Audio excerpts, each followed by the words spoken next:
Someone's playing the drums with their camera.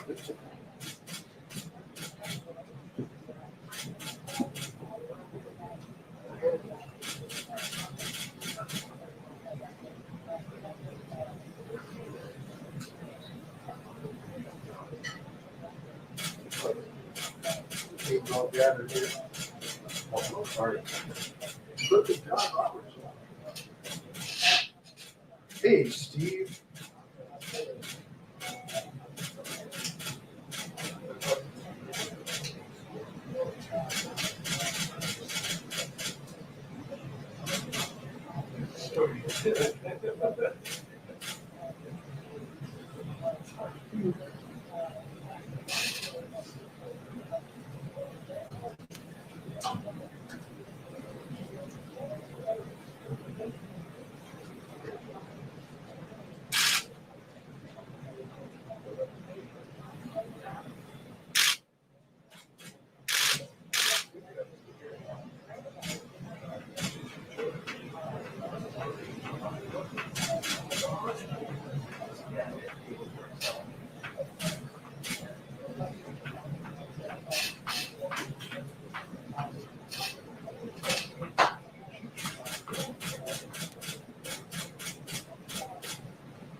Hey, yeah.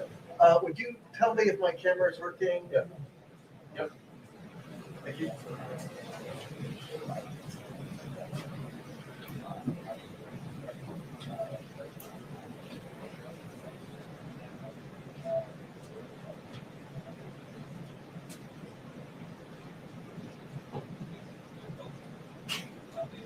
You there? No.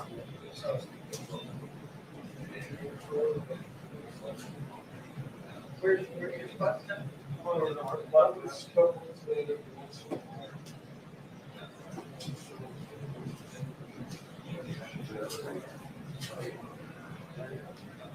Okay, JP was sent through yesterday.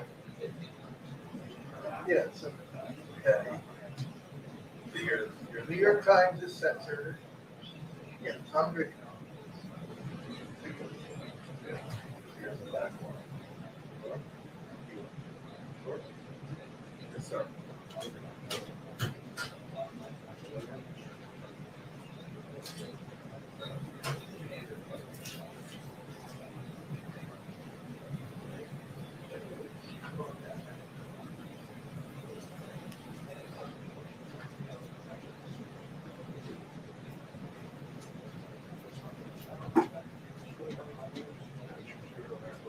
Yeah, I know.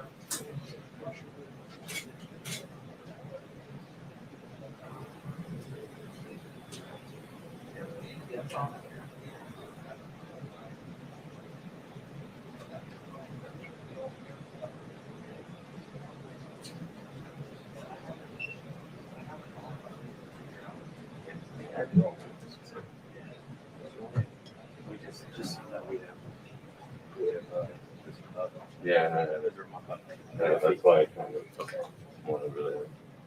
Of course,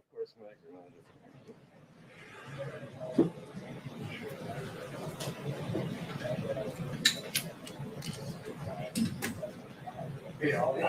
Ollie? Yeah. Do we hit the same just in case you have that? Yeah, it's ready to go. Just want to double check.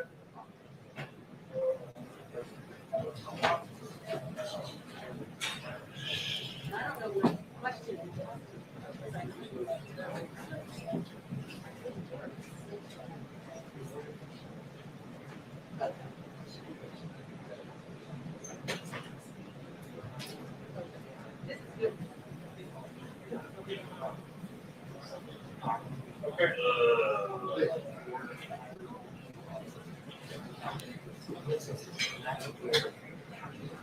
Right.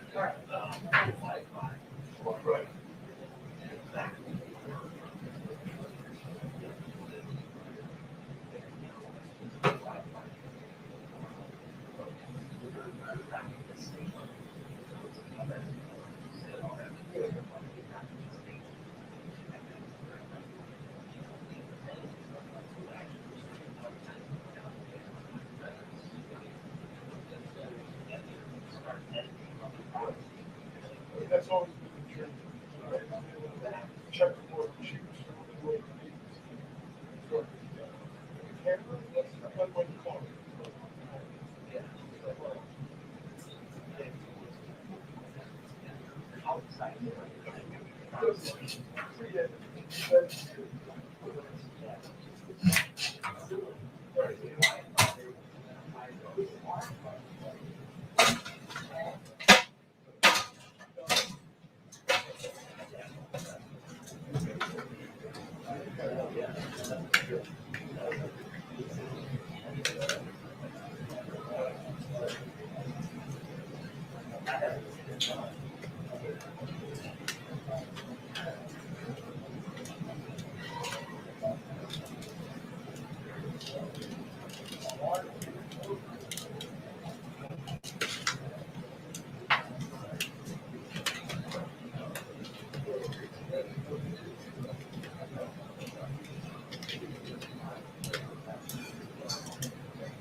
That's something that.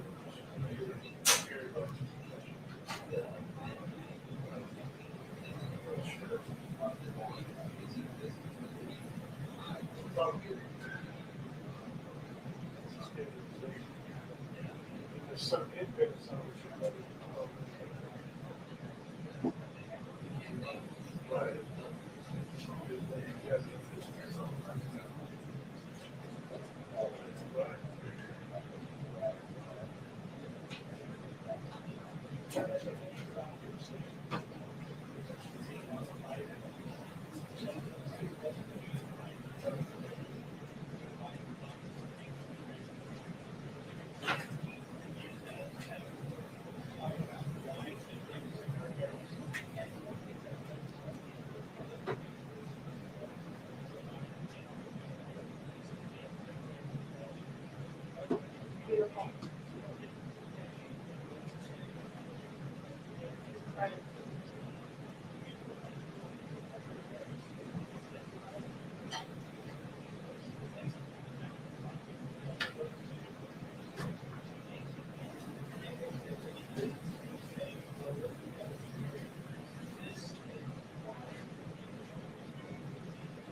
None so far, but Anderson, remember, it was just 24 hours ago that in this room, the president was going after Kamala Harris, saying that she was disrespectful, calling her a nasty person. He said disrespectful to Justice Kavanaugh. That is, he was referencing. And today the tables were turned, and it was her turn to go after him and to criticize him.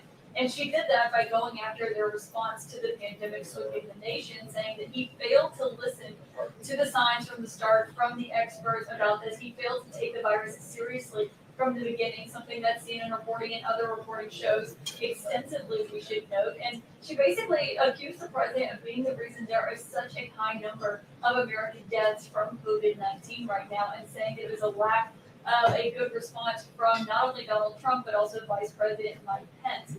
She also talked about the economy, what it looked like before. You heard that when she said something, and this is likely a line that could sting for the president when she said that he basically inherited this great economy from President Obama and Vice President Joe Biden, and she said, like everything else that he inherited, he ran it straight into the ground. That is the quote that she used there. So those are likely the moments that the president was watching closely as he was watching that speech, taking it in, and there is certainly a good chance we could hear the president respond to those accusations, to those insults from Kamala Harris when he comes out here and she did review her.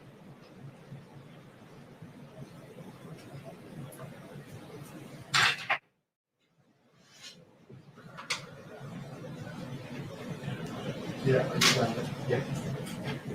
Yeah, let's just get to do that. Here, hold it.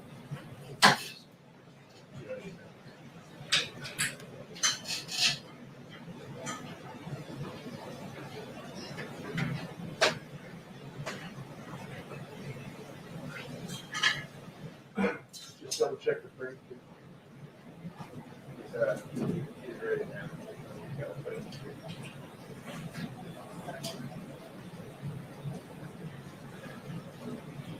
Okay, how was it? Sorry, what? How was it? Good. How dreadful. Good. Weather was cooler. Really? Gosh.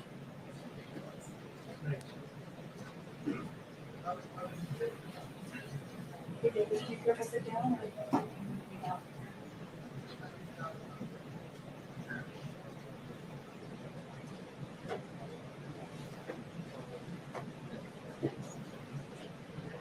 Two-minute warning.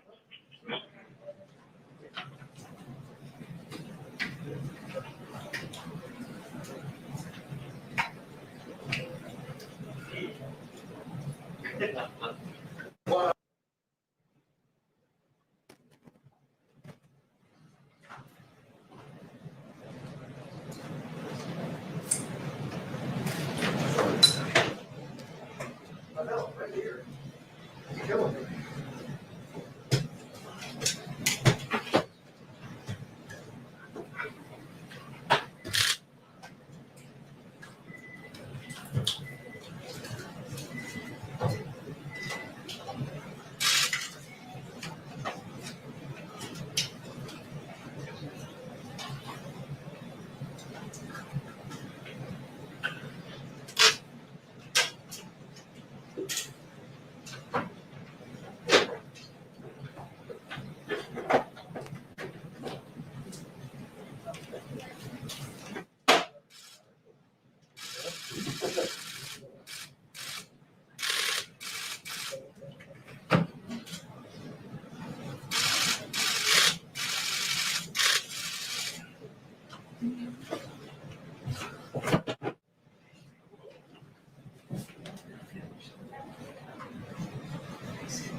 Didn't go well today.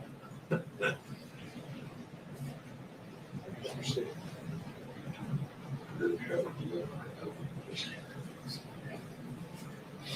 How would you get on?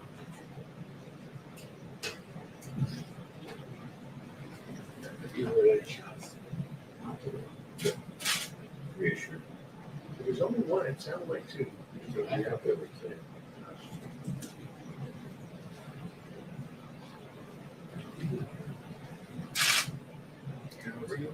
How was it?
Thank you very much.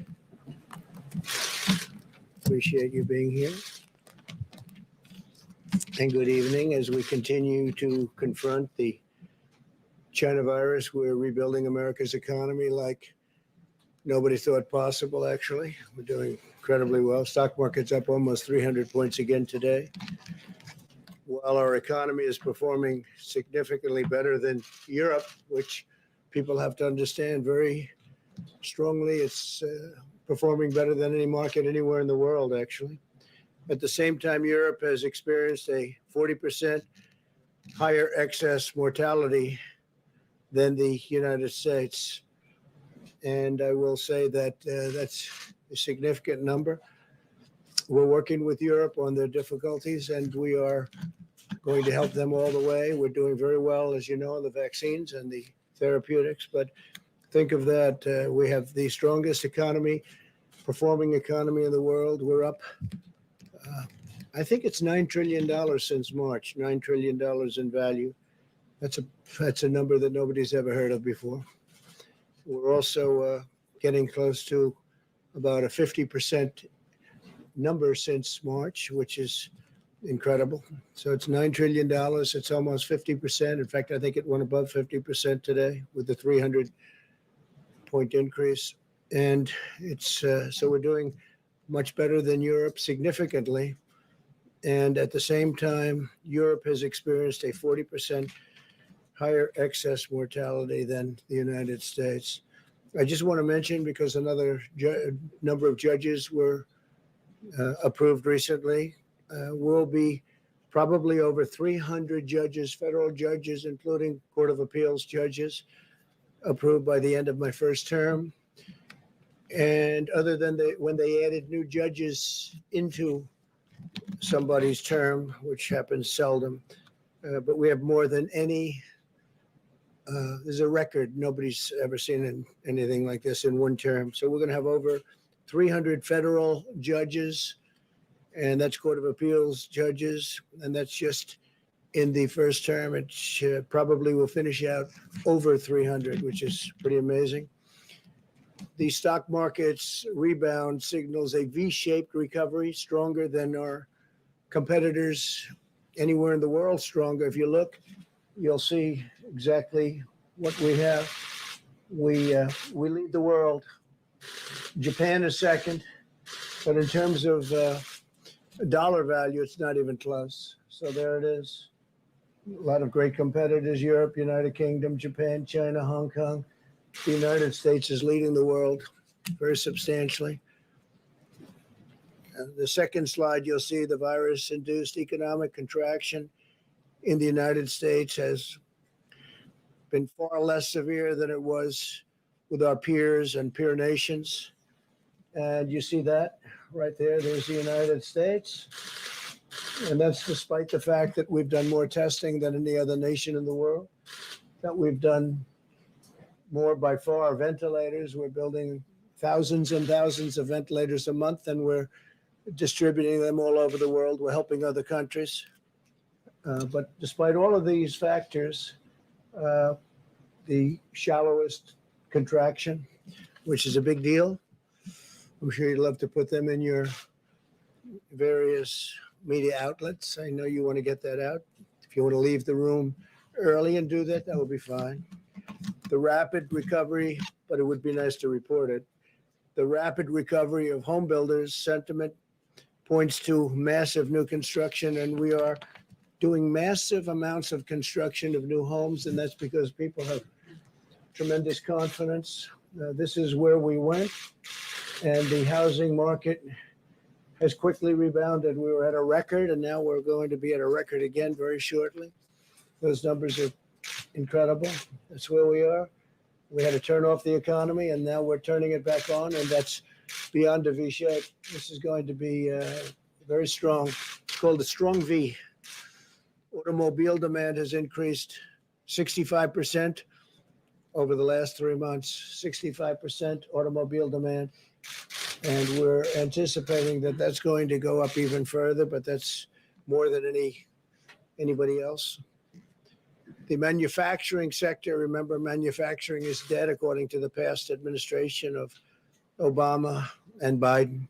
Manufacturing is dead. You need a magic wand. Well, you don't need a magic wand. You need competence and capability. The manufacturing sector is booming, and the production index is at the highest reading since October of 18, which was an extraordinary period of time. And there we are. That's pretty good. These are numbers that nobody has seen until just recently, and now they're just coming out. These are numbers that are leading, I guess, stock market people. They're very smart people.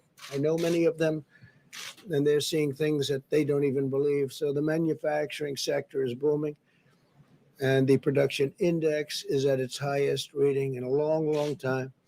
The economy generated over 9 million jobs in the last 3 years, a record by far, and 12 million more jobs than experts predicted. So there you are. You look at that, and that's a record, and it's a record for the quarter. We had over 9 million, substantially more than 9 million jobs. So those are incredible numbers about our economy and how it's coming back. It's coming back very strongly. It's coming back at a level that's far greater than anybody anticipated.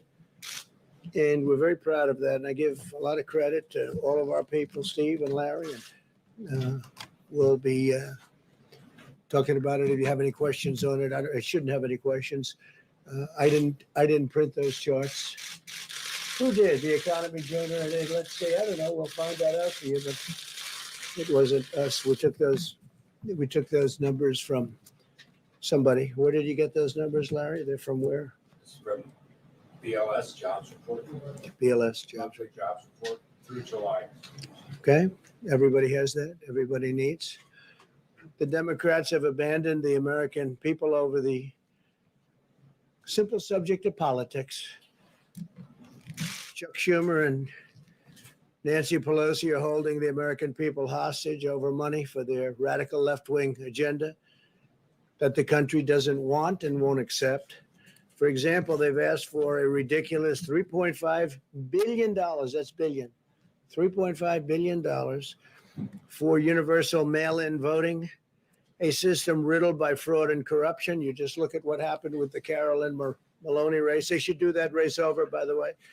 I think her opponent is right when he is having fits about that race.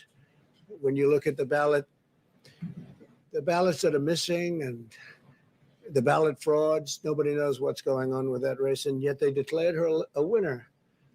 So her opponent, I don't know what's happened over the last 24 hours, but her opponent is rightfully going a little bit crazy.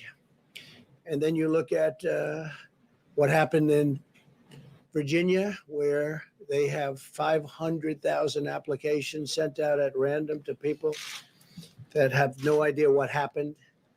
And they admitted they made a mistake. And many were sent to dead people. Many were sent to, number were sent, I guess two, that at least 2, 3, 4 were sent to dogs. One was sent to a cat. They're sent all over the place. That was in Virginia and Paterson, New Jersey. They had a massive amount of voter fraud, and it's been a disaster. Paterson, New Jersey, it's been a total disaster. That's universal mail-in voting. So they want $3.5 billion for universal mail-in voting for the country, where you have hundreds of millions of voters. They can't do a little race with 20,000 people. Now they want to take it countrywide mail-in voting. It's going to be the greatest fraud in the history of elections. When you always talk about Russia, China, Iran on voting, your biggest problem is going to be with the Democrats, not with China, Russia, and Iran. Your biggest problem is going to be with the Democrats. But now the Democrats, they want $3.5 billion. Think of it. But now that they're unwilling to approve a bill that gives all of that money, of course, we would never approve an amount like that. And they also want $25 billion additional for the post office, Steve. $25 billion for the post office, so the post office can handle this vast amount of ballots that are being sent at random all over the place. They have no idea where they're going. So they want 25 billion and they want, think of this, they want 3.5 billion. Would you say that's enough to cover it? I think we could do it for less, right? I think we could do it for less. But they want 25 billion for the post office because of this. And remember, the new man who's a great person, a great businessman, just got there a little while ago. The post office has been run poorly for many, many decades. Great people in the post office, incredible people, but they've had very bad leadership for many years. So we'll get it straightened out. But they turned down this bill because they want radical left agenda items that nobody in their right mind would approve. So they want 25 billion for the post office. They want 2.5 or 3.5 billion dollars for universal mailing, 3.5 billion. And the bill's not going to happen because they don't even want to talk about it, because we can't give them the kind of ridiculous things that they want that have nothing to do with the China virus. It has nothing at all to do with China virus, much of what they're asking for. So therefore, they don't have the money to do the universal mail-in voting. So therefore, they can't do it, I guess, right? Are they going to do it even though they don't have the money? They're asking for the 3.5 billion. They're asking for 25 billion for the post office so they can do this, I guess, and other things. At 25, I would hope it would be a lot of other things too. But therefore, they don't have it. They don't have the money to do the universal mail-in votes. It'll be the greatest rigged election in history. It'll be the greatest fraud ever perpetrated, other than perhaps what they did to my campaign, where they spied on my campaign, President Obama, Biden, and everybody else. And they got caught. Let's see what happens. This will be one of the greatest frauds in history.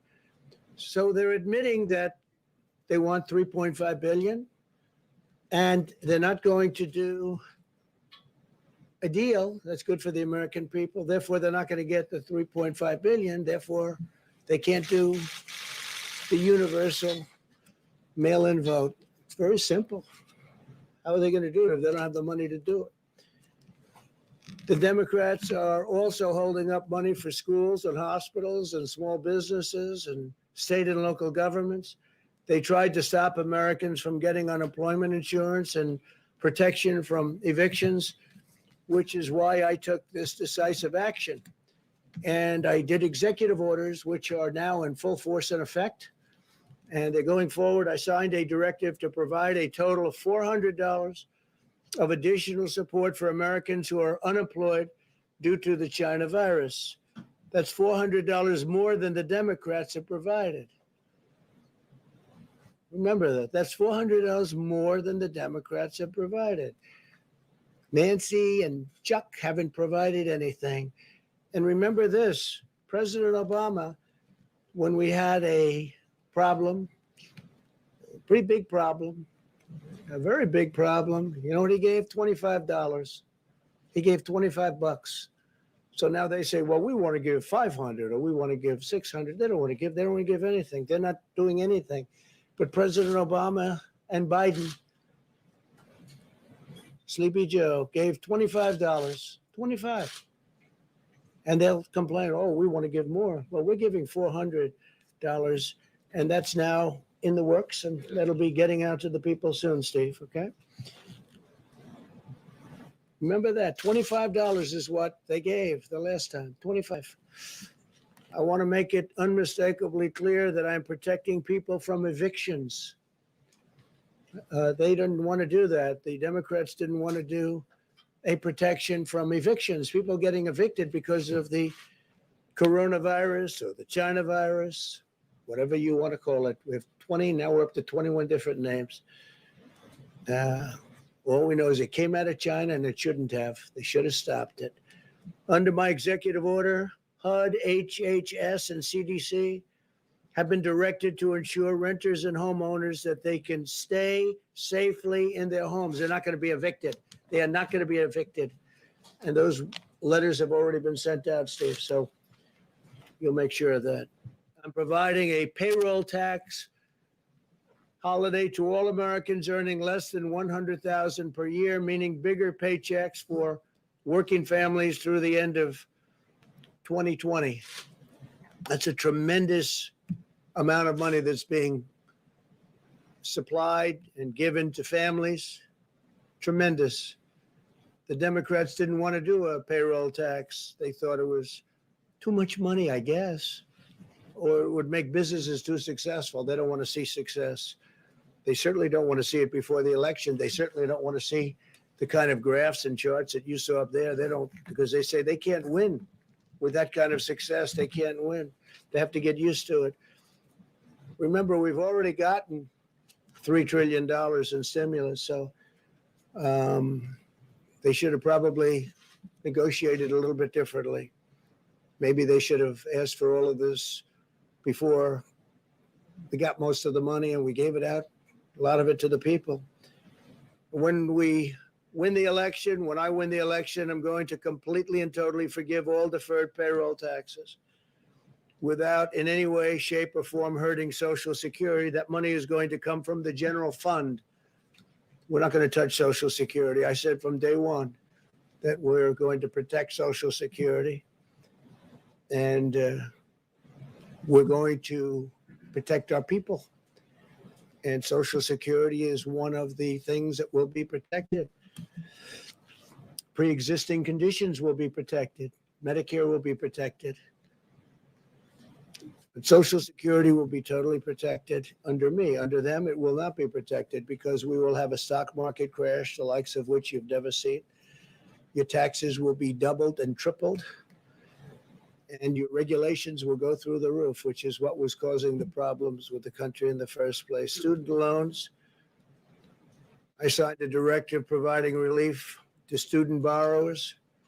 Not their fault that they can't go to college. I will be deferring payments on student loans at zero interest until further notice. So we're going to take care of our students. Got a lot of great students out there, and they got hit like everybody else. So I will be deferring payments on student loans at zero interest until further notice. And on the payroll tax, we'll be terminating the payroll tax. After I hopefully get elected, we'll be terminating the payroll tax. So that will mean anywhere from $5,000 to even more per family, and also great for businesses and great for jobs. A lot of people will be very happy to hear that. A lot of the great, certainly conservative economists will be great to have. They think that's the greatest thing we can do. That's better than the payments. That's better than anything else. But it's a lot of money, and it's going right directly to the people, and it goes there very easily. But it also creates stronger companies to employ the people. So we will be, on the assumption I win, we are going to be terminating the payroll tax after the beginning of the new year. Today I met with parents, students, teachers, and health experts to discuss the vital importance of safety and safely reopening America's schools. This evening I'll outline the common sense recommendations that should guide schools as they reopen. With precautions, we want to be very, very safe and very careful, so precautions in place. Our strategy to safely reopen schools mirrors our approach nationwide as we race toward the competition and the completion. We're competing with others, but I'm not competing with anyone. We just want to have a vaccine. We're dealing with other countries, and we want them to do well. We're giving them whatever information they need. We're all working towards something that will happen before the end of the year, maybe substantially before, but before the end of the year. And therapeutics will happen likewise even sooner. But we're looking for that responsible path forward to shelter those at highest risk while allowing those at lower risk to resume work and school and play football. Go play football. I spoke to some of the great football players, college players, Trevor, and a lot of great players called Coach called Coach O. A lot of fantastic people I got to speak to, athletes, leaders They want to play football. Let them play. Let them play. And they feel safer in the field than they do walking around and doing nothing. So hopefully that will happen. And hopefully when they play football, they will proudly stand for the national anthem, and they will proudly stand and respect the American flag. Or at least I'm not watching. I can't speak for others, but based on what I see now and based on what I'm looking at with respect to the NBA at this point, a lot of people agree with me. So we would like to request people, you stand proudly for the flag and for the national anthem. In the months since the virus arrived, we've learned a great deal. While this is a dangerous and highly infectious disease, it primarily affects the oldest segment of our population or those with chronic health issues. The United States has the largest nursing home and assisted living home population in the Western world by far. Nearly half of all of the deaths from the China virus in the United States have occurred in nursing homes and long-term care facilities. The median age of those who succumb to the virus is 78 years old. These findings underscore that all Americans must continue to apply extreme vigilance in protecting our elderly population and those with chronic conditions. Outcomes are very different for younger Americans without serious health issues, tremendously different. They can often expect mild or moderate symptoms or even no symptoms whatsoever. They have very strong immune systems. We've learned even more so than we ever thought. In a typical year, approximately 5 times as many Americans under the age of 65 die from heart disease as have so far been lost to the coronavirus from the same age group. That's an interesting statistic. Blessedly, children appear to face the lowest risk of all. It's 99.995% of all fatalities are adults. Think of that, 99.95. That is extremely close to 100% of all fatalities are adults. Children often have only mild symptoms, and medical complications are incredibly rare, very, very, very rare. Those that do face complications often have underlying medical conditions. In each of the last 5 years, the flu resulted in more deaths of those under 18 in the United States than have been lost thus far to coronavirus by far. The flu does kill young people. Given these considerations, we believe many school districts can now reopen safely, provided they implement mitigation measures and health protocols to protect families, protect teachers, and protect students. All families should be empowered to make the decision that is right for their own circumstances. This is especially important if a child has underlying health conditions or lives with a parent or grandparent who is at a high risk.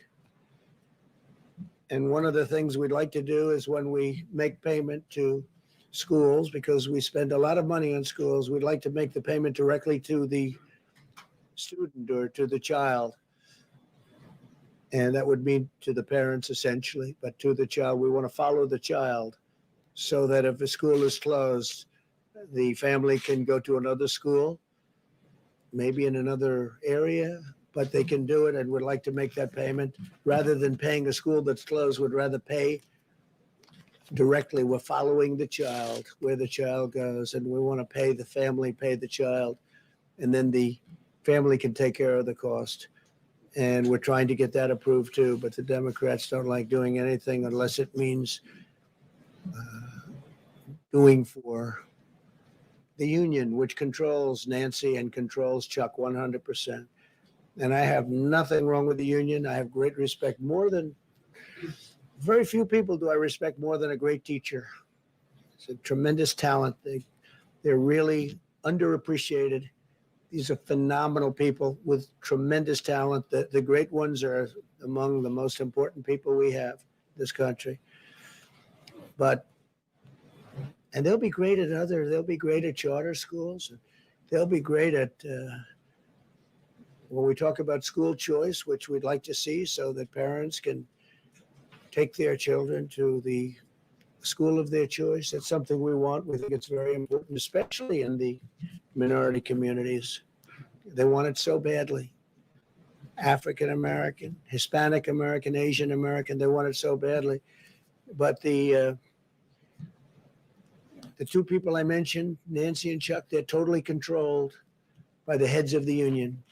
I think the teachers like us a lot. We're taking care of our teachers. We want to take care of our teachers. But we cannot indefinitely stop 50 million American children from going to school and harming their mental, physical, emotional, and academic development and inflicting long-term lasting damage. I heard a gentleman today, a great person, some of you were at that meeting, from Harvard, say that every year is $10,000. It's people, they lose a tremendous amount of money in the future. Mentioned $10,000. And I think he was talking about on a yearly basis, they lose a lot by every year of education that they lost. Every year they gain $10,000. And when you have students sitting at home playing with a computer, it's not the same. That's one thing we've learned for sure. It's not the same, can never be the same as being in a classroom. So we want to get our students in the classroom. The American Academy of Pediatrics has released guidance, recommendation that schools reopen. They said reopen. It said, quote, lengthy time away from school and associated interruption of supportive services often results in social isolation, making it difficult for schools to identify and address important learning deficits. The doctors also warned about the risk of increased abuse, substance use, depression, and suicide. Suicide.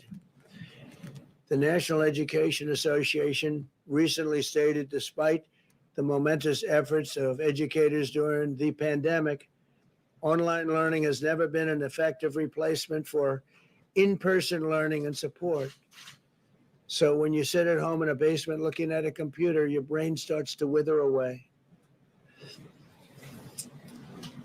We have a lot of good experience at that just by taking a look at what's happening in politics. Studies estimate that school closures last spring caused the average student to fall 50% behind in math and roughly 35% in reading compared to a typical year. Think of that. Caused the average student to fall 50% behind in math and 35% in reading compared to being at the school, being with your teachers, being in a classroom. We've learned that. We've learned that learning from a laptop is not great.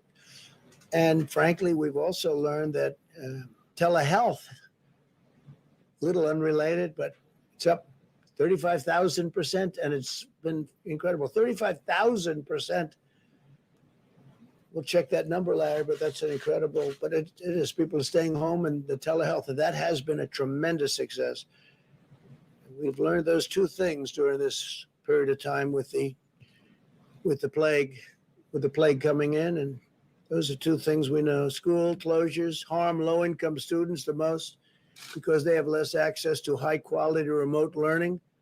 They don't have computers and less resources for academic support.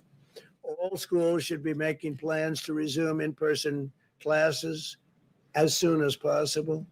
To support the reopening of America's schools, we provided $13 billion in elementary and secondary schools toward the CARES Act and CARES Act funding. We're giving CARES Act funding, the vast majority of which remain available for states to use. So a tremendous amount of money, $13 billion. That's the CARES Act funding, and we're giving a large portion of that for states to use. Today, I'm pleased to announce that we will provide up to 125 million reusable masks to various school districts all around the country. My administration also stands ready to deploy CDC teams to support schools that are opening and schools that need help in safety and in order to safely reopen.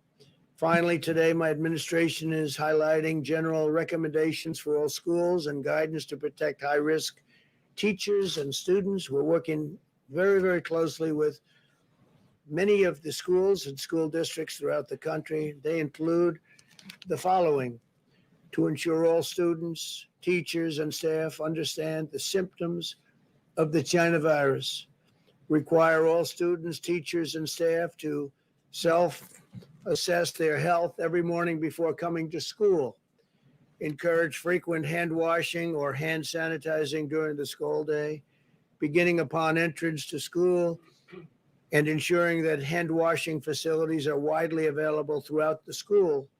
And for the most part, schools have been very good at that.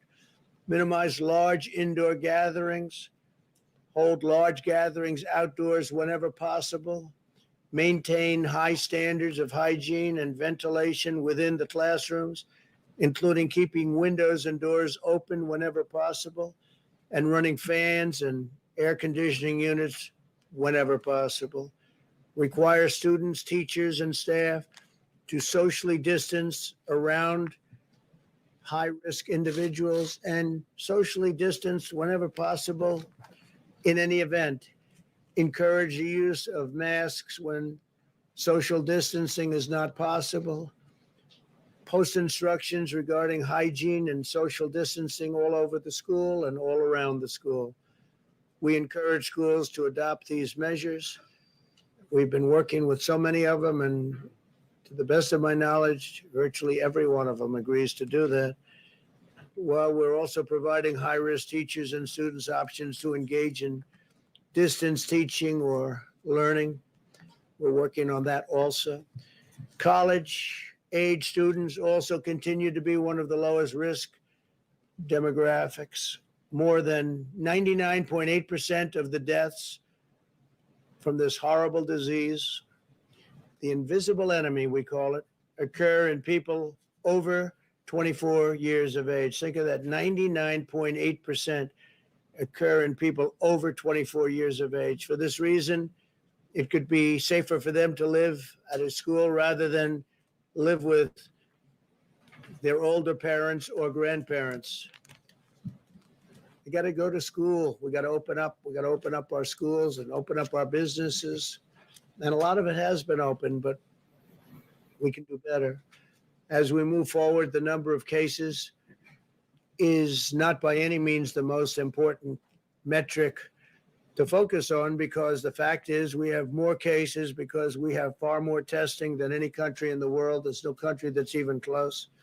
We've done more testing and better testing than any country, and many of these countries that the media was putting up as a shining example of success, they're right now in massive outbreaks. You see what's going on in many of the countries that you constantly mention.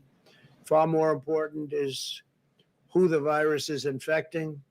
That's why our strategy and attention are focused on preventing the cases that are most likely to require hospitalization or result in death, those that afflict the elderly and those with certain underlying health conditions, all the while acting to prevent hospital overcrowding. If you look at some of the states that had a flare up recently, they're all doing very well. Florida is going down rapidly. I want to give a lot of credit to the governors. Florida is going down, and Arizona is going down, way down. They've done a fantastic job. California, as you know, is going down. And many other locations are doing very well. And many locations are really in fantastic shape, some with very little, if any, problem. Large portions of the United States. Those advocating for a never-ending blanket nationwide lockdown have no answer for what it would do to the mental, physical, and social health of millions of American children and people. This includes parents where they have to stay home with their children and they lose their work and they lose their job because their children isn't at school. They have to have somebody to take care of it, and they want to take care of their child. They don't trust people. A society must put the health and safety of our children first. A man who has the respect of everybody, he's highly respected by me and anybody on this subject. He's the expert. Dr. Scott Atlas is here from Stanford, and he's been working with us for a period of time. And I thought it would be great. He was saying things to me the other day. I said it would be great if you could tell that to the media. So this is the first time I've shared the platform, and it's an honor to do so. Scott is truly, he's a brilliant man. He's a wonderful man, and he cares about this subject very much. And I'd like to ask Scott to come up, please, and say a few words. Thank you, Scott. Thank you, Mr. President. Obviously a great honor to be here and great honor to serve this president who's really focused on the very important parts of the pandemic. And I'm new here. I'm just sort of getting involved, but I want to thank you and the vice president and the entire team, the task force team, and all the people who are not very visible really for working so hard. These people are working 24/7, and it's quite amazing. And I think today we had a fantastic event that I'll just mention on opening the schools, because the president's priority is to open the schools and open them safely and have parents have the options to either use open schools or do whatever they can to eventually get back to open schools, including any kind of hybrid or other arrangement they may want to do. It was a great event. We had a group of fantastic parents, teachers, medical experts, and it went very well. And so I won't spend a lot of time up here, but thank you very much. And I hope I can help out in some way. Thank you. Steve, thank you. You mentioned the executive orders that you signed. Are we now unlikely to see any more stimulus legislation before the election? Well, we're giving $400, and we are in constant touch with governors also, who they'll be making perhaps a contribution. They have options. They can do it or they don't have to do it. I think most of them will do it. We're also doing a payroll tax cut, which is a massive number. That's a very big number. And that's a number that's bigger than any of the numbers we talked about. And the beauty of that is it really incentivizes companies, and because it's both a company cut and a employee cut, so that really very much incentivizes people to go back to work and work hard, and the company to hire people back. And we've had some of the great economic minds saying that's the most important cut. That would be the best cut you could do. We couldn't get the Democrats to even think about agreeing to it. It's not the Democrat way, I guess, because it just seems that whether it's Larry Kudlow or any of your many friends, that's the one they wanted the most. Would you say, Larry? And so we're doing that, and that was never even really discussed because that was taken off the table by the Democrats immediately. And this is every week you get a check, or a month, or biweekly. This is a major amount of money that you're getting directly. So it's really, it's a very big number. It's a very substantial number. And this is, don't forget, this is in addition to the $400. And this is a big number. And now at the end of the year, the assumption that I win, I'm going to terminate the payroll tax, which is another thing that some of the great economists would like to see done. We'll be paying into Social Security through the general fund, and it works out very nicely. If Biden would win, he wouldn't do that because he's going to double and triple everybody's taxes. He's going to have to explain that one. And as you know, he's also going to quadruple regulations. He wants to put regulations on. One of the reasons that we had the kind of numbers and big bounces that you've seen. I mean, we closed it up, we saved millions of lives, and now we open it and we bounce right back where we were. It looks like we'll be bouncing right back where we were. But one of the reasons is because we cut so many horrible regulations.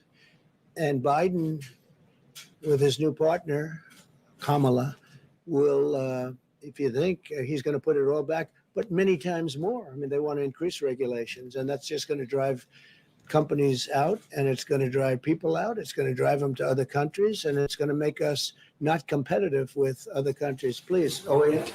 Thank you, Mr. President. I'd like to highlight a kind of odd situation. In the last hour or so, if you Googled Antifa.com, it would take you straight to Joe Biden's website, his official campaign website. Odd situation. We don't know who's behind that.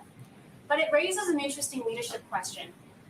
Should Joe Biden, the Democratic Party, Kamala Harris, should they publicly denounce the Antifa as a domestic terrorist organization? They should. I think they're afraid to. It's in my book, it's virtually a part of their campaign, Antifa.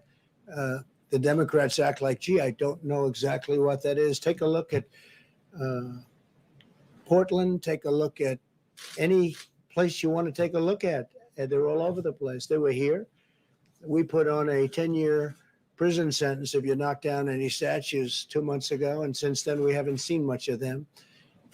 We had to send border security. We sent actually Homeland and border and different forms of Homeland to Portland in order to, you know what we had to do. We had to save.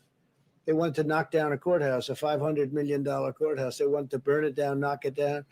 And they were easily able to defend. But the mayor and the governor of the state, they didn't want to do that.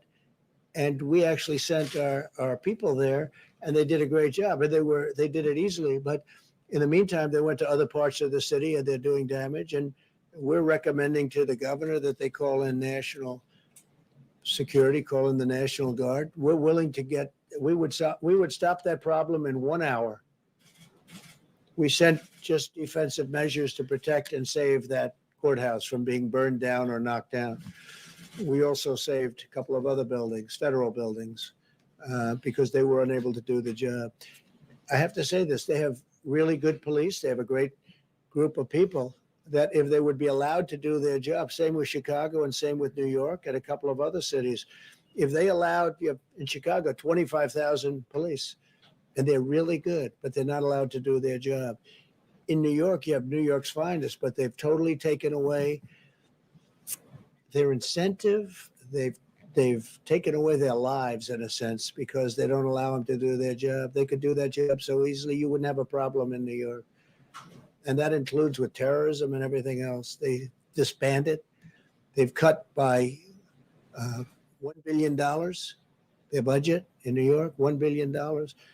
And crime is up by 200%, 250%, depends on what week you're looking at. It's crazy what's going on in New York. We could solve that problem easily, but we don't have to because they should be able to do it themselves. But they have to give the honor back. It's an honor. They have to give the honor back to their law enforcement groups. New York is great, so is Chicago. And in Portland, they could do the job. If they don't want to do that, we would send in gladly if they want. The National Guard will take care of it in 1 hour. It'll go very quickly. As we did, by the way, if you take a look in Minneapolis, when they were burning down Minneapolis, a wonderful place, but nobody's ever seen anything like it. After days, the very liberal, and these are all run by liberal Democrats. Every place I talk about is run because we have great cities, and they're run by Republicans. Okay, there's no magic to it. It's obvious what's going on, and the cities that I mentioned are all run by liberal, very liberal Democrats, and it's very sad when you see what's happening to New York. It's very sad when you see what's happening to other cities, not just those three other cities. And when you look at what's happening, it's not even believable. I left New York almost 4 years ago, and you could see signs of problems because de Blasio was there. He's a horrific mayor, just horrific. I mean, people don't want to go there anymore. He's not only is it bad with crime, the way he talks about the city and what he does, he's horrific. And when I see that, it's a very sad thing. I left almost 4 years ago, right? And when I look and see what's happening to a city that I love, that still has great potential, but it's going to have to be brought back, because what happened in New York is it's not even believable. What's happening in Chicago, where one weekend you had 78 people shot and 18 die in a weekend, and then successive weekends you have so much of that happening, and it's really not even believable. And if you let Democrats run this country, and we've stopped it from going other places, if you let Democrats run this country, you'll have all of your cities be just like that. President, thank you, Mr. President. The heads of the Boston and Dallas Fed today said that the economy hasn't recovered strong enough because the country hasn't contained the virus. So what's your response to them, and what did that argue for a stronger federal response? Well, look, you just saw it. Other countries were doing much better than all other major countries, peer countries. This chart came out just a little while ago. I thought I'd say, see, it's that kind of a question, the wise guy question, because I just went over the whole thing. We're doing better than almost everyone with the economy. And I think we face a headwind because Democrats, perhaps for political reasons, don't want to open up their states. And that's having a huge toll. That's taking a huge toll on people within those states. When you look at North Carolina, you have a man doesn't want to open it up. You look at Michigan, you look at some states. I mean, they just want to keep these people in their houses, in their prisons. They call them prisons. And I think a lot of it's for political reasons, because they want to look as bad as possible on November 3rd. But I don't think it's going to matter, because we're doing so well in so many ways. As far as the plague is concerned, when you look at the numbers, take a look at what's going on now with other countries. They're having flare-ups that are very, very substantial. And we've done very well. We're helping a lot of those countries. And those were model countries that you used to talk about and say how well they were doing, except they just exploded. They just had very big flare-ups. You understand that. No, we're doing very well. And I don't have to show you the charts again, but those charts are at a level that nobody even thought possible. I think we're going to have a fantastic third quarter. I think next year will be one of the strongest years we've had. And this is with California being closed down. This is where North Carolina and Michigan and tremendous states, great states, are being closed by for reasons I think that Scott would tell you disagree with, right? You disagree with. We spent a great amount of time talking about it. We got to open up our country. We understand the disease. We understand who it hits. We have to protect our elderly people, especially our elderly people that are not well. We have to protect them. But we understand it, and we understand it well. We've learned a lot. And we're going to have the vaccine soon, and we're going to have the therapeutic soon. It's going to come out very soon, and we're very proud of the people and the job they've done. Yeah, please. Go ahead. Thanks, Mr. President. Joe Biden and Kamala Harris just appeared together in their first campaign event right before you got up on this podium. Can you tell us if you watched their remarks and give us your reaction to them? I didn't watch. I saw just a moment of him speaking, a moment of her speaking, and it was enough. Look, he made a choice. He picked her. I watched her. I watched her poll numbers go boom, boom, boom, down to almost nothing. And she left angry. She left mad. There was nobody more insulting to Biden than she was. She said horrible things about him, including accusations made about him by a woman where she, I guess, believed the woman. And now all of a sudden she's running to be vice president, saying how wonderful he is. I thought it was a very unusual pick because she said such bad things, and you know better than anybody what, you won't write it because, you don't want to do that, but you know better than anybody. She said horrible things about him, horrible things. And she mocked him, openly mocked him. That's why I thought that was a very risky pick, because I'm sure that'll be played back, not necessarily by me, but others. It'll be played back. The other thing, if you look, she wants a $3 trillion tax hike, no fracking, How do you think no fracking in Pennsylvania is going to play? That's a big fracking state. If you didn't have energy produced that way, you would have taxes that would triple and you'd have unemployment that you wouldn't believe. In Pennsylvania last year had the best year they've ever had. Texas last year had the best year they've ever had. Oklahoma, best year. Almost every state in our nation last year had the best year they've ever had. And they're going to have that again next year. And you can see that by what? But think of it. She wants no fossil fuels. No fossil fuels. Really? Tell that to Texas.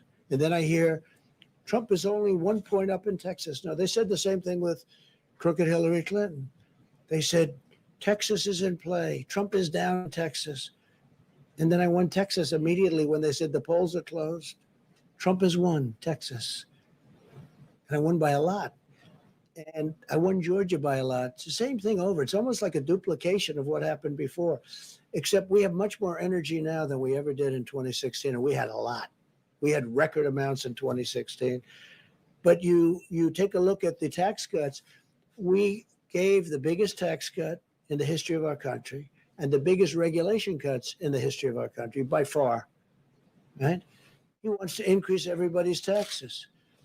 And she's one of the people that wants that. I mean, you take a look at that. She wants to defund or at least substantially reduce money going to police departments. And you can't do that. You can't do that. It's actually got to be the opposite. I've been endorsed by so many police departments. I'm getting a really good one this week that you'll be seeing. Really big, really good. But who could ever, what police department, what law enforcement group could ever support Joe Biden, where he said things that are so bad and so foolish, frankly, so stupid in terms of crime and what would happen. So we're getting all of law enforcement. We're getting the military. She wants to spend much less on our military. I've rebuilt the military. We have the strongest military now. Much of the equipment is coming in, all made in the United States. $2.5 trillion we spent. When I took over, we had a military that was totally, it was in terrible, terrible shape. It was depleted. It was a depleted military. Old planes, old tanks, old everything. And we have a beautiful, brand new military with the best people in the world. We never had anything like it. Some of the equipment is still coming in. No, we've done a real job, and I think we're going to be extremely successful. I was surprised that he picked her, very surprised because of the horrible way she talked about him, and frankly, because she dropped like a rock. I didn't. When I ran against 17 people, mostly governors and senators, some others. Ben Carson was very strong, very good. A couple of others, but mostly governors, mostly senators, and I ran. And I went up. She ran and she went down to rock bottom. I don't think she ever got to run to take a vote in the first state. So generally speaking, you don't want to pick somebody that went down. She went down, but she went down in a very terrible way. And she said horrible things about Biden. She said far worse about Biden than I ever did. And now she's running as vice president. So how does that work? Please, in the back. Mr. President, thanks for taking my question. I'm wondering tonight if you might have any words of encouragement for middle schoolers or high schoolers starting the school year strictly online who might be frustrated, wondering how they're going to get through the next quarter, missing their friends and teachers. Just wondering if you might have any words of encouragement for them. It's such a fair question, such a good question. Yeah, I mean, you hear what I was saying, where Scott will be involved, and he'll be talking to you over the next couple of days, what he's saying from great experience. No, I feel very badly for him. And I have a feeling that on November 4th, somebody's going to announce schools are open. The country's open. Everything's open. I really believe a lot of it's done for political reasons, if you want to know the truth. I think so. But you're right. Online is not the same as being in the classroom. And that's been proven. It's been proven loud and clear. Yeah. Any other questions? Mr. President. Go ahead, please. Thank you, Mr. President. You have warned several times that if Joe Biden is elected president, that there will be an invasion in suburban neighborhoods. It's a sentiment that you expressed in a tweet again this morning. What exactly do you mean by invasion? What I mean is people are going to become, they're going to be opening up areas of your neighborhood, which they're doing, and now they're going to do, they wanted to expand it, and they will expand it. If for any reason they're going to, in my opinion, destroy suburbia. And just so you understand, 30% plus of the people living in suburbia are minorities. African American, Asian American, Hispanic American, they're minorities, 30%. The number's even higher. They say 35, but I like to cut it a little bit lower. You know why? That way I can never get myself in too much trouble with the fake news. But 30% plus are minorities living in suburbia. And when they go in and they want to change zoning so that you have lots of problems, where they want to build low-income housing, you want something where people can aspire to be there, not something where it gets hurt badly. And that's what happens. So with suburban women, suburban men, I think they feel very strongly about what I'm doing. It's a very fair question. It's a very important question. But they fought all their lives to be there. And then all of a sudden, they have something happen that changes their life and changes what they fought for so many years. John, please. Two quick ones, if I could, Mr. President. I know you were briefed on it. Have you decided where you're going to give your acceptance speech yet? So we're looking at Gettysburg, a magnificent site. I've been there a number of times, just a magnificent site. And we're looking at the White House. And I would say it's really down to those two. The White House would be much easier from the standpoint of Secret Service and, the movement of hundreds of people, as you know. I would say we love them both. I love Gettysburg, but this is simpler, would be magnificent. The White House is the White House. Gettysburg is one of the great and historic sites of our country, frankly, as far as I'm concerned, of the world. So one of those two, I'll probably be announcing it over the next week or so. Maybe. I had a question about payroll taxes. If you permanently rescind the payroll tax, how do you pay for Social Security? We're taking it out of the general fund. And what we'll Huge do, deficits. what we'll be doing is, if we do that, we'll get it approved, in that case by Congress, and we'll take the money from other places other than, we will not take it from Social Security in any way, shape, or form. How do you fund it from the general fund when the general fund just incurred a debt of $2.8 trillion? You're right, but we're going to have tremendous growth. We have tremendous growth. You take a look at what's happening here. Next year, unless somebody comes in who doesn't know what they're doing and they start raising taxes and forcing everybody to leave the country or leave their jobs and companies to close, we will have tremendous growth. You will see growth like you haven't seen in a long time. Mr. Okay, President, Mr. President, since you didn't see Kamala Harris's remarks today, I wonder if we could just get you to respond to one thing that she said. Sure. She said that your refusal to get testing up and running, I'm paraphrasing, you're flip-flopping on social distancing and masks, and your delusional belief that you know better than the experts. All of that, in her words, a reason that one American dies of COVID-19 every minute. What do you think of that? I think that's probably one of the reasons she was a terrible candidate and was forced to leave the race, because she got her facts wrong. She's very bad on facts. She's very weak on facts. And just so you understand, we've done more testing than any country in the world by far. That includes India, which has 1.5 billion people. That includes China. That includes every country in the world. We've done more testing. We have better testing than any country in the world. They call, they want to know, where do we get it? How do we get it? We have better testing than any country in the world. When you do as much testing as us, however, as you understand, you develop more cases. If you tested on set of 65 million people, which is what we've done, when you test that many people, you're going to find cases that normally you wouldn't see. If you go to Mexico and you go to other countries, you'll see they do almost no testing. They test if somebody's not feeling well. They test if somebody is symptomatic. They test very little. We've done more testing than anybody in the world. We've done the best job of any country in the world, and that includes from making ventilators that nobody else could have done. We are the ventilator king of the world. We're supplying the whole world now in a few short months with ventilators that are very hard to produce, very expensive, very complex, very delicate, very, very important.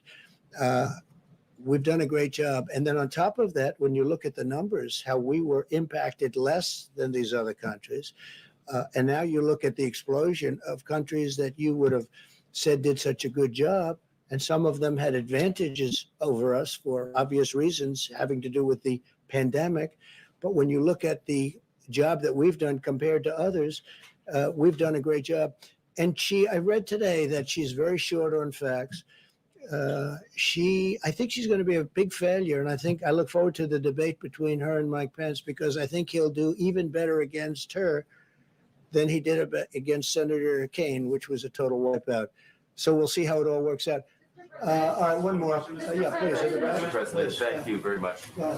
Lee? Thank you. Just ask, what do you say to those critics who argue you're trying to sow distrust in democracy and deliberately trying to sabotage the post office, undermining mail-in voting, which a lot of people need? I say the Democrats are sabotaging the post office because they're not approving $25 billion that was requested. So they're sabotaging the post office, and they're not allowing the post office to function properly. And they're certainly not allowing universal mail-in votes when they do that. But equally importantly, they're not allowing $3.5 billion in funds to do voting that they'd like to do. Therefore, all of this and all of the tremendous mistakes that were made with regard to mail-in voting, all of these tremendous mistakes, you can't even do it. I would imagine the courts, this is in many courts right now, they're showing all of the disasters that have taken place just in the last short period of time, in the last 2 months, with respect to universal mail-in voting. It's just like a total catastrophe what's happening, and we can't let that happen. Go ahead real fast. Mr. President, I'm Sure, go ahead. One is about, you had graphs about the economics of COVID, but deaths in America are still going up, whereas in Europe, right now, 0 deaths in UK, 0 deaths in France. What's going up by cases, if you look at cases, and the cases are going up because we do so much testing and we find it, and I call it fake media gold, because we do so much more testing than any other country. And when you do all that testing, you find cases. Go ahead, Steve, real fast. First one on trade. You've got these trade talks with China going on. Is it possible you would pull out of the trade deal with China if they're not meeting their commitment? We've taken a lot of money from China in the last year and a half that no other president has taken in.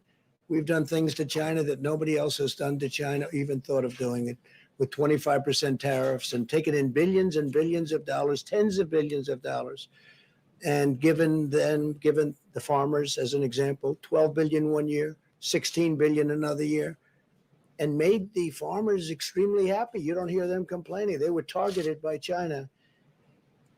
But I'm very angry at China because they let this horrible disease, they let this horrible plague come into our country and come into the world. And they should have been able to stop it. They stopped it from going into China. They should have been able to stop it. So I'm very angry at China. Thank you very much. Mr. President, unemployment, it's not $400, it's $300 for the federal government. So why are you saying it's $400? Mr. President?